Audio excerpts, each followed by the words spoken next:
Hello, we are back to continue on with our little animation of this design we're doing. We're going to create a little web repeating animation GIF at the end of all this. And right now we're going to see if we can incorporate the little ribbon shapes that we did before in the first little tutorial. So in the first tutorial, we created this little animation or this little photo manipulation in Photoshop. You can check out the link to that. It's in the description, or it's in this little iCard, or it's in your Dropbox if you're one of my students.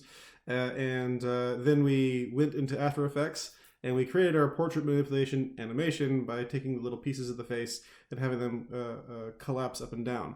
I noticed that my OBS does not capture the full height of my screen. It's set for a 1920 by 1080 picture. My screen's a little bit taller than that. So I'm going to do my best to make sure everything that I have here is visible from the top here. So I'll make sure that's visible here. So when you open up After Effects after using it once, you can generally see this little splash page here that shows you the various things that you were working on right here. So in this case, I'm going to click on the most recent thing I did, which was this portrait manipulation animation here. And it should open up to this and you should see all your animations. Now, if you do not see that splash page, don't fret. You can easily access this by going to File, Open Recent, and it should show what you last worked on in this little sort of pop-out menu here. If you don't see that, let me know. Let's see if I can give you a hand tracking down your project here. Obviously, if you saved it, it will be there. If it's not there, chances are you didn't save it.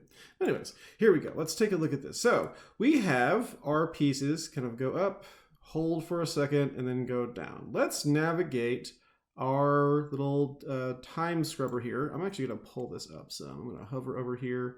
I'm going to pull this up. So once again, I'm working in the default view, and I have sort of send it back to the saved layout there.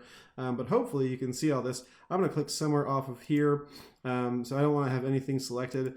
And I'm going to hit the letter U on the keyboard just to collapse all the keyframes there. If you don't see the keyframes and you want to see them again, you can press U again and you can see your keyframes. U will dismiss all those. Okay, so once again, we are trying to create this animation using the various pieces that we've had. Now, we've created the little shapes from before.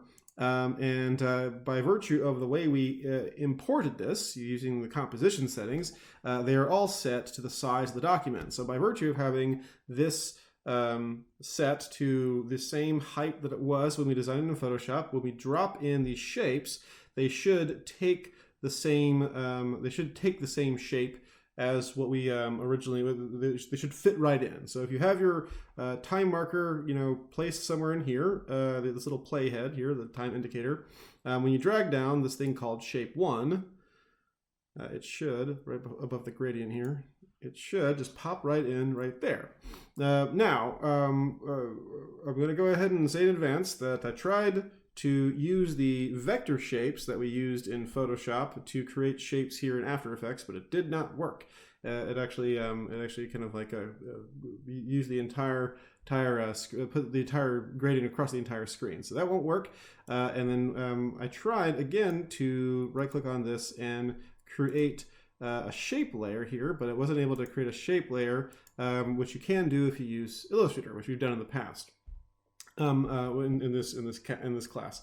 But what we'll do is we'll just have these here just to help us guide, and we are going to have to recreate these shapes using the pen tool in Adobe After Effects. So we're going to have these shapes here just for a guide to help us make these shapes, but we are going to create a new shape layer based on each one. So I'm going to go over here to my layer button up here. I'm going to say new shape layer, which is going to create this little shape. This little star here. It might be colored something different, which is fantastic. I'm going to hover my mouse somewhere over here. I'm going to roll up with the mouse wheel. I'm going to click somewhere over here. Actually, I'm just going to hold down the space bar and it should let me pull this up. If you see this little blue highlight around your playhead, you can your little preview window here. You hold down the space bar. If you have your timeline selected and you hit the space bar, it'll play. So you want to avoid that. So let me just bring that back there. Okay, so what we're going to do right now is we're going to take this shape layer 1 and we are going to use our pen tool here. So if I get my little pen tool, or G on the keyboard, this works the exact same way as a pen does in any other Adobe program, or really honestly any other draw program or paint program. So we just click once to create our first little anchor point here, click and drag, click over here, click down here, click up here, and we'll click and drag. And if it doesn't match up exactly, it's not a big deal. But what you want to make sure you don't do is you don't go past the hair here. Okay, so shape layer 1. Now I'm going to, real quick, we're going to basically use the same shape to kind of create the other shapes here. But I'm going to take my shape 1 base, where it was, and I'm just going to delete this off of the thing here, just so I can keep my timeline clean. So hopefully you can still see everything down here. Hopefully it's not cutting anything off. But what we'll do is you can actually come up here once you have that done, and you can click on any of these points with your pen tool, and you can adjust the curvature of them if you'd like, if they're not all there. You can click again over here. You know, you can just sort of maneuver these around, and the Alt key works to you know, separate the direction lines if that's the thing you want to do. I don't recommend that. I'll just sort of pull this up this way. So again, we're looking for this, and we want to make sure we have that same sort of gradient applied to it. So I'm going to hold down, I'm going to save it real fast.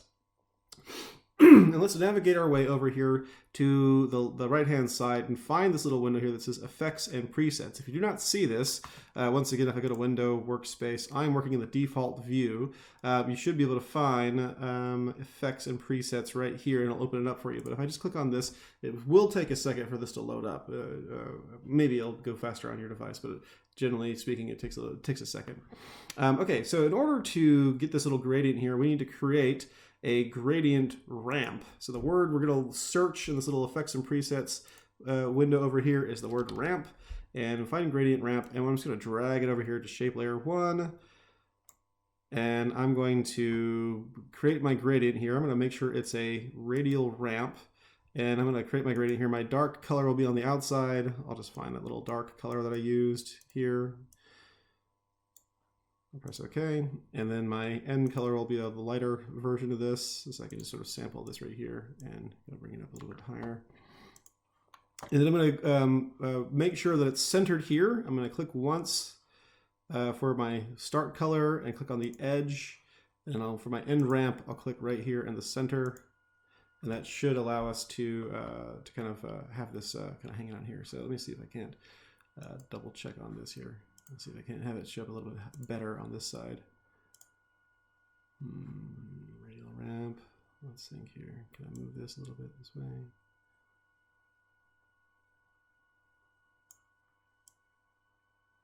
Here we go. That's fine. What if I like? This looks like it's a linear ramp. Yeah, it's fine. Oh, here we go. This is, let's reverse this, swap the colors here. Here we go. Okay, that's what's going on here. So I'll move this here and this one here, that way. Okay, that's what was going on. I had them mixed up here. All right. Okay, so you should be able to get your light color in the middle and your dark color on the edges. If you're having a hard time with that, let me know. All right, so with that done, I'm just going to click down here to shape layer 1, and I'm just going to hold down the control button and press D on the keyboard, which will give me shape layer 2. So shape layer 2, I should be able just to grab with my move tool here and just drag this straight down. I'm just going to hold down the space bar and drag it down and see if I can't get it even with shape layer 2 here. I'm going to get my pen tool, and I should be able to click just one of these and be able to click one of these at a time and just drag them into place. And you'll have to manipulate the little direction lines as you go. I'll drag this over this way and drag this down here. And again, try to make sure that the shape does not extend past the outside of the person's face. I'll just pull this way. That looks good. That looks good right there. And that looks good right there. Okay, cool. And then once again, get my start color here on the inside. Click right here in the middle. Get my end color here on the outside. That looks great. Cool. All right, and so once again, I'll get my shape 2 base, and I'll just delete that. And then I'll go over here to shape layer 2. I'll have that highlighted, Control and D, which will duplicate it. Get my move tool down here. And I can just kind of grab this and drag it down, hold down the space bar, navigate my way down here. And that should allow me to manipulate this into position. And then I'll just once again get my pen tool here, or G on the keyboard, and start dragging these into place. So I'm going to speed this up. We'll do this one more time after this. So I'll just real quick run through these so you don't have to watch me do this. So this is pretty straightforward.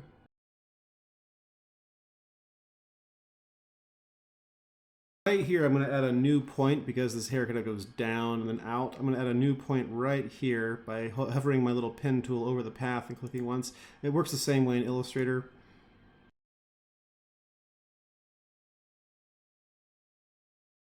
So let me just go back to fit, and we can see this, and let's make sure all of our PSD shapes are gone. Okay, so now when we animate this, those things stay still, but the head still moves. Let me just real quick double check I have this gradient all aligned here. There and there. Okay, so the gradient is going to sort of run out at some point when you animate this. We won't animate the gradient. You can, but we won't worry about that so much. Okay, so let's just real quick, I'm going to sort of scoot this up a little bit more. This is going to make this kind of hard to see, but that's okay, because I want to make sure we can see all this. So I'm going to click over here for, let's start off. Let's go ahead and isolate which shapes are which. So shape 1, we'll start off with shape 1 here. I'm going to get rid of the other shapes for now, so they don't interfere with what we're doing. And I'm going to find, let's see here, so forehead and, let's see here, so the forehead, the top of head and the forehead. I'll open up these. So let's click on these right here and hit the letter U on the keyboard to find our keyframes. I'll do the same thing for the top of head, hit the letter U for the keyframes here. And then for shape layer 1, now let's make sure I can see this here. I'm just going to pull this up some more to make sure I can see this. So I'll pull this back down so you can kind of see what it looks like over this way. I'm going to click on this little arrow here, and I'm going to find a bunch of little things in this little drop-down menu. I'm going to look under Contents, under Shape, under Path, and then I'll find this little button here that says Path. So I'm going to find the last keyframe right here, and I'm going to hit this path, this little stopwatch icon right here next to Path, which is going to create a keyframe for my path. Now, I'm not going to make it look like an hourglass. I'm going to keep it like a little diamond here. But before I do anything else, I'm just going to click off of this, click back onto shape layer 1, and hit the letter U on the keyboard. So that's, I'm going to isolate my little shape layer keyframe. I'll pull this back down. Not too much though, so you can kind of see what I'm doing here. Hopefully this is still visible. I might pull this up a little bit more. Okay, so with that being said, actually what I can do, I can probably just pull this down. No, that's fine. All right, so with that done, we're going to animate the path to fit along with these little guys here. Before we do that, I'll just maneuver over this way here to these keyframes right here. Line these up. Click on this keyframe once. Control C, Control V. So what I'm going to do now is I'm going to go through with my pen tool, and I'm going to animate this by manipulating the anchor points. And we're going to try to keep the two middle anchor points here. Let me see if I can zoom in some, and I'll just get my move tool here, click once, and then just drag this up here. And we're going to try to keep the anchor points in the middle equidistant to everything else. Like between these two, the top and the bottom here. Try to keep this like about even in terms of it being like in the middle. And then we're going to try to keep these corners attached. So the way we're going to do this is we're not going to go frame by frame, because that'll be a little ridiculous. We're going to go like maybe every 2 or every 3 frames, and we'll see how it looks. So the way we're going to go frame by frame is by hitting the page up button. So I'm starting here. I'm at 1 second and 18 frames in, which is the end of the animation for the top of the head. And yeah, for the top of the head there. That's the last little moment where it moves. So I'm going to hit the keyframe. I'm going to hit the page up button once, twice, which is going to make it to where this right here moves a little bit. So I'm going to get my pen tool here, and I'm just going to grab this here point and just drag it down to match up with the corner. I'm going to drag this down slightly as well, just so it follows along with it. I'll do that again. Page down once. Oh no, page down. Page up. Page up once, twice. And I'll drag these corners down here to match up with these. And you notice the gradient is sort of slipping behind me. It's like kind of going away, but that's okay because it'll disappear in a second here. I'll grab these guys here, these 2 points, and I'm going to see if I can't make sure this is sort of equidistant. I'm going to drag this straight down and try to make it as equidistant as I possibly can between these 2 points. I'll drag this down again as well. Try to make that as easy to kind of like read between those two. I'll hit page up again, once, twice. Right, so what we'll do is we'll just once again grab this right here, and you can see these little diamonds appearing as I move this path here, because we're animating this path to fit along with the head.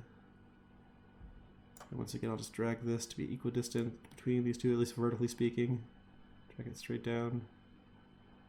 That's about right there. Do the same thing here. Drag this straight down. And then page up again, once, twice. And I'm going to click over here on this point. I'll just hit my space bar and drag this down a little bit. And we'll keep doing this until we reach the beginning of this animation here, once they all sort of cease to move.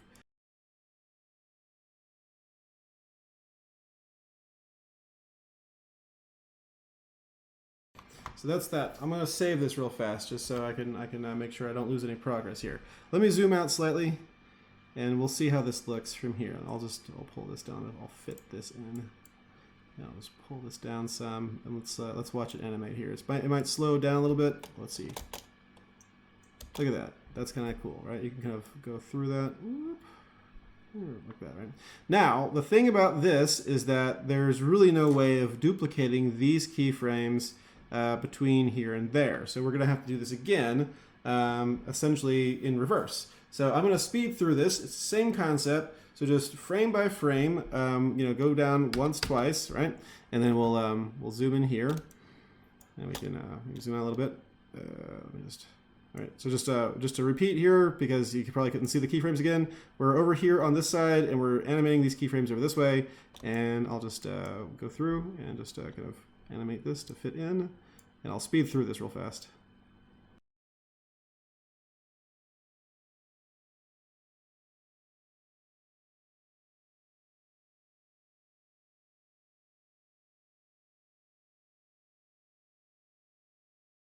Okay, so let's take a look at this. I'll zoom out and I'll just drag this down some. Hopefully this has not been too painful. It can be a little tricky, but if you just sparse them out like every third frame or so, and I'll just you just go ahead and sort of fair warning. These were well, not fair warning. This is just don't lose heart, because this is the longest distance between 2 frames here.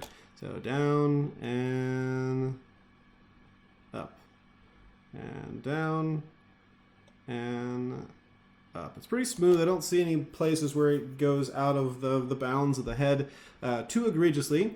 But with that being said, let's click anywhere on this sort of dark gray area and hit the letter U, and we'll get rid of all the keyframes here. So that's shape layer 1 done. And I'll click on the little eyeball icon for shape layer 2. It'll show up right here. And that's in between the forehead. So I'll hit U on the keyboard for this. And it's also in between the eyes and nose. So I'll click on that as well. And so that's going to give me these keyframes here. And with the shape layer 2, I'll do the same thing. I'll just sort of widen this up a little bit here so everyone can see this. Click on the little arrow key here, contents, shape, path, and then we'll hit this little, let's drag this over here to this particular keyframe right there, and we'll hit the little stopwatch icon there, and we'll drag this over here as well, and hit the little new keyframe, which is this little diamond shape right there. And so now we have these 2 keyframes hanging out here, and we can just once again begin the process of animating this path in the same manner. And so I'll probably skip every third keyframe to animate this correctly here. I'll just click anywhere off of this, and I'll just make sure I'll click on this. I'll press U on the keyboard just so I can isolate that, and I'll just drag this down a little bit more so I have a little more room to work with. Hopefully you can still see that. If not, I'll just pull this up a little bit more here. And I'll just roll my mouse wheel up, hold down the space bar, drag this up, and I'll begin the animating process here. So once again, I'll speed this up. It's the same way. G on the keyboard to get your pen tool. So just page down, page up, page up. So 1, 2, 3. And we can just start dragging these down point by point here.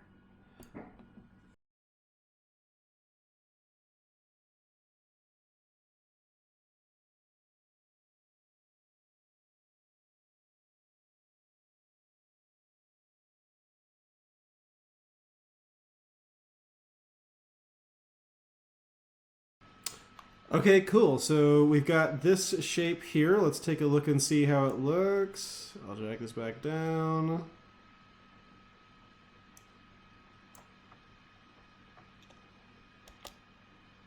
Okay, let's fit this in. Here we go. Down. Up. Down. Very cool. I kind of like the little color change as it gets darker as it gets down. That's kind of neat. Okay, so I'll go ahead and take the forehead keyframes away. I'll take the keyframes away here as well. I'll save this. Save your progress. Keep saving your progress. I'll click on mouth and I'll hit the little keyframes for that. This should go a little bit faster. And then I'll go down here to shape layer 3. And let's go in the middle here and bring this back up to visibility. And let's drag this up so we can see it. So I'm on shape layer 3 here. This is the third shape I made. Go to contents, go to shape, click on path, click on the little stopwatch, hit U on the keyboard to isolate that. I can actually drag this keyframe over this way. And you may notice that you might not be able to see the little pathway around the shape. So it's the same way, the same concept applies here, the path around the shape, the same terms as used with Illustrator. If you want, you can right click on this, and I want to say you can click on color here. Let's see here, maybe if I go down here, switches and modes. There we go, no. If I go over here on this side and I click on this little color here, I can actually choose a different color, like red, or maybe like green. And now it might be a little bit easier to see if you choose a color that's complementary to the color you're using. So this is kind of pinkish, so sort of a green color might be easier to see. But once again, I'm just going to zoom in here, and I'm going to just hit the page down. I'm going to skip every three frames here, and I'll just go page up. So 1, 2, 3. And then just continue on, and I'll just speed through this real fast. So here we go.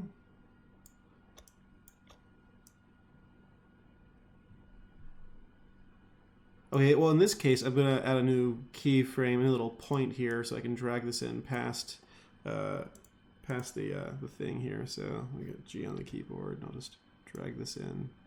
If at any point you select everything and you can't seem to select a single point, if you just click down here and deselect it, and make sure that G on the keyboard, your pen tool selected, you should be able to go back in and grab individual points.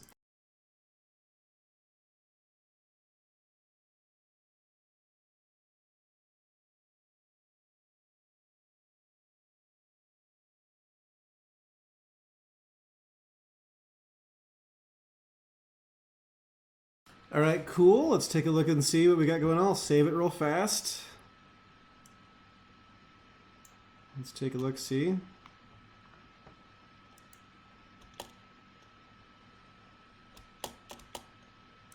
Let's fit this in. Here we go. Let's see this. I like it. All right, neat. One more, and then we'll be done for this go round. So I'll just dismiss these keyframes here. Let me bring back the mouth, and I'll leave the mouth. I'll just leave the mouth by itself here, and then I'll get to shape layer 4. Let's navigate to the middle here. Go to shape layer 4, bring that up, and then there's that. Cool. And then we'll just navigate over this way. And once again, let me just drag this up a little bit here so we can see all this. I'll go down here to contents, shape 1.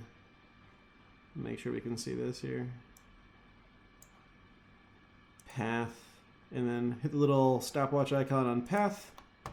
And we don't have too far to go here, so we only have like 12 keyframes, so we should be able to make like maybe 4 to 6 keyframes here. And I'll just double check I got a keyframe right here. I'll hit this right like that, and let's just jump right in. I'll hit U on the keyboard so that's visible there, and I'll zoom on in here, and we can just kind of move on with this here. So.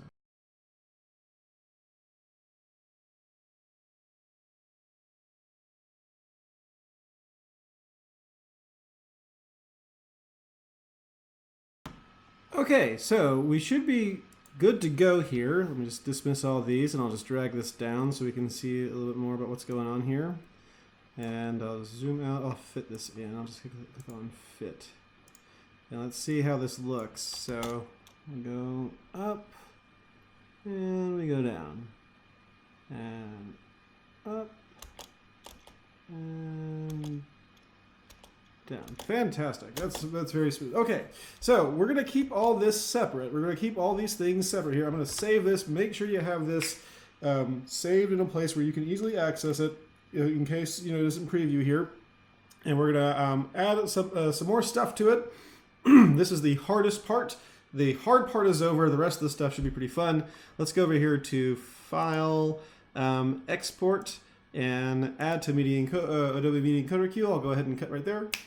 All right, so we should have the previous settings from the last thing we did. We should have those already there inside, your little environment here. But if you don't have those here, just make sure you have H.264 selected and that match source high bit rate. That's totally fine. Click on this right here, and we can go into our downloads to put this in the same place as our Surreal Portrait Animation. I'm just going to call this Surreal Portrait Animation 2 and save this, and we'll export this as an MP4 and just hit play.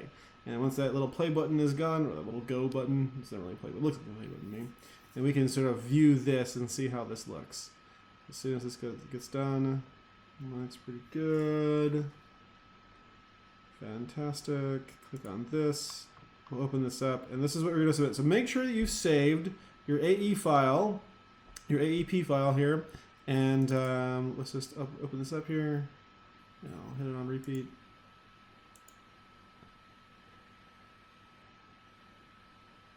That looks pretty slick. I'm not gonna lie. I like that a lot. That's a fun little thing here. She's got a stray hair going across her forehead. It looks as if there's like a little split there, but it's just the stray hair in her forehead. Some stray hairs here or there. So, all right. Well, can't wait to see you guys make. Happy designing, and then I'll see y'all in class or later.